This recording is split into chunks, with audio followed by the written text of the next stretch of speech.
Wase twende ndani ya mbu. Uko tayari?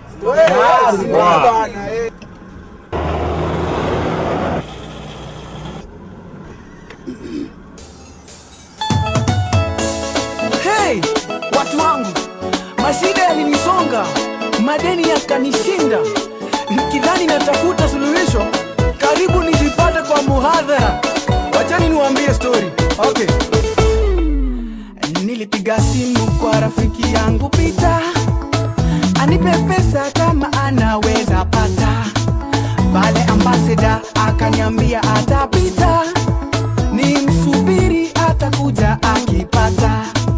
Nikisubiri gari mzuri kapita, likasonga kando halafu likasimama. Mama tajiri naye akalishuka, akaja kwangu kama anacheka cheka. Nikidhani ni shabiki wangu, mimi nikacheka cheka. Akaniambia, sasa Jimmy Gate, mimi ni sweet mama na nimekutafuta sana ili ukuje uimbe ule wimbo wako wa wakati wa kubarikiwa kwa event yangu. Could you have some time tuende kwa ofisi yangu tuongee? Yeah, sure. I can even give you some down payment. Ooh, great. Niliona Mungu amejibu maombi yangu. Siku sita nikaingia kwa Prado yake.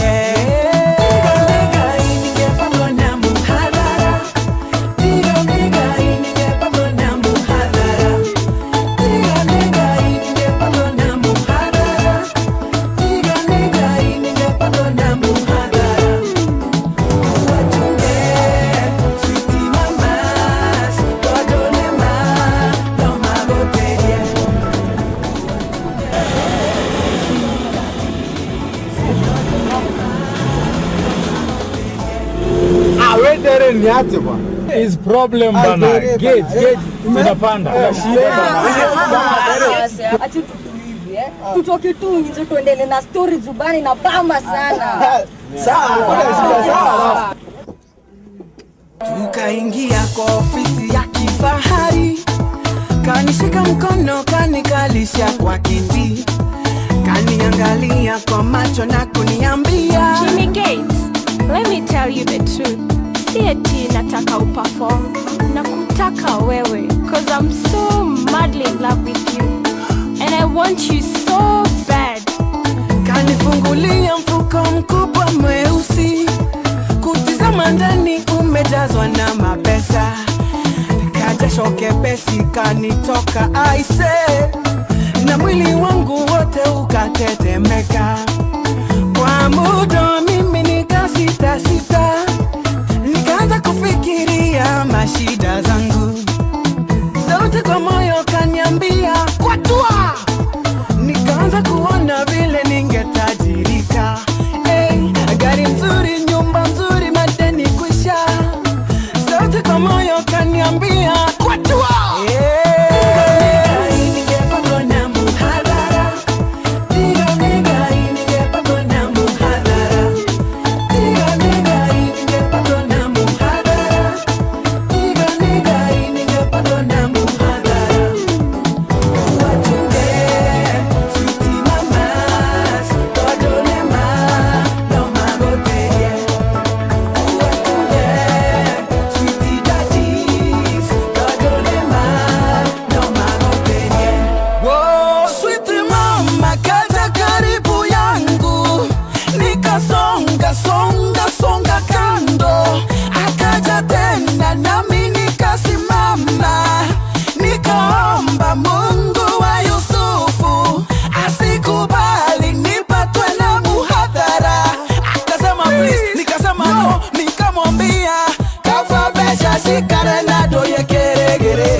angalia kucheki uncle yangu kutoka USA akanipigia akaniambia enda Western Union utoa 80,000 nimekutumia. Hey, nikakimbia nikaenda nikatoa nikaambia shetani ashindwe.